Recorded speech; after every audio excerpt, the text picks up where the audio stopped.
Demi Allah, apa yang kita punya tidak akan pernah kita bawa, justru akan dihisap oleh Allah.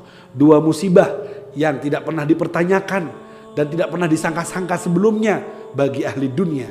Apa itu? Tentang dunianya. Ketika meninggal dunia, ditinggal semuanya dan ditanya semua oleh Allah Subhanahu wa taala.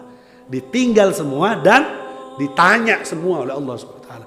Untuk mengurangi pertanyaan itu, mumpung masih hidup, arahkan, berikan, buat maulid Nabi, buat yang besar, bahagiain Rasulullah, kenyangkan orang yang lapar, bantu tutup kebutuhannya orang yang butuh bantuan, cari perhatian Nabi, umatnya Nabi jangan sampai ada yang lapar, umatnya Nabi jangan sampai ada yang kebingungan, kulit hitam kah itu, kulit kuning kah, putih kah, siapapun itu, maka jangan sampai kita mendengar dia menjerit dari umat Nabi Muhammad sallallahu alaihi wasallam.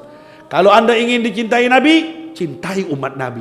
Karena Nabi sangat cinta kepada umatnya. Tak satu rela dari umat ini kelaparan, tak satu rela dari umat ini masuk neraka. La ardo wahidun min ummati yadkhulun nar. Aku tak ridho satu dari umatku masuk neraka. Itu cita-cita tinggi Nabi.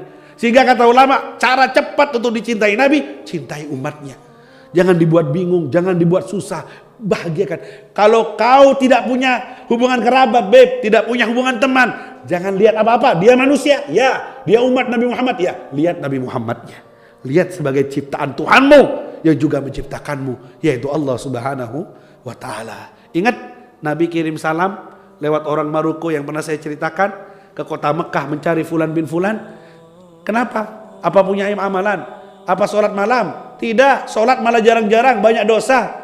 Punya amalan apa kamu? Nabi kirim salam dan bilang kamu ahli surga. Saya orang mursal, haromi, preman saya, nakal. Ke Masjidil Haram saya tidak pernah, lama saya tidak ke masjid. Loh, punya amalan apa kamu? Saya dari Maroko jauh-jauh mimpi Nabi 3 kali. Ngasih kabar bahwa kamu ahli surga. Kamu adalah orang hebat. Apa amalanmu? Tidak punya. Saya cuma punya tetangga yang janda, punya yatim, miskin, tua. Setelah meninggal dunia suaminya, tidak ada yang tahu. Gaji saya yang setiap bulan saya paruh jadi 2. Separuh untuk saya dan keluarga, separuh untuk janda dan anak yatim itu. Tidak ada yang tahu. Tidak ada simbol-simbol, tidak ada foto-foto, tidak ada acara santunan-santunan, tidak ada yang tahu. Hanya saya sama Allah yang tahu. Separuh gaji saya paruh jadi 2 nih untuk kamu. Tidak ada yang tahu. Saya cuma punya itu. Oh, ini karena kamu nulungi umat Nabi Muhammad sallallahu alaihi wasallam. Kamu nulungi umat Nabi Muhammad. Nabi Muhammad turun tangan minta sama Allah agar dicatat nama kamu ahli surga dan kirim salam, nyuruh saya mimpi 3 kali nyampaikan salam kepadamu. Oh, saya tidak pantas, saya nakal, saya preman. Tidak pantas. Ayo sekarang ambil wudhu, kamu taubat kepada Allah. Wudhu jadi sebab taubatnya. Salat di Masjidil Haram, ruku sujud terakhir. Ketika sujud terakhir, orang semua assalamualaikum, dia tidak bisa salam, tetap sujud.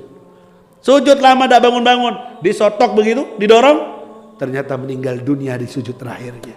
Husnul khotimah dan sesuai dapat pesan dari Nabi, ahli surga dia. Kenapa? Nolong umat Nabi Muhammad sallallahu alaihi wasallam.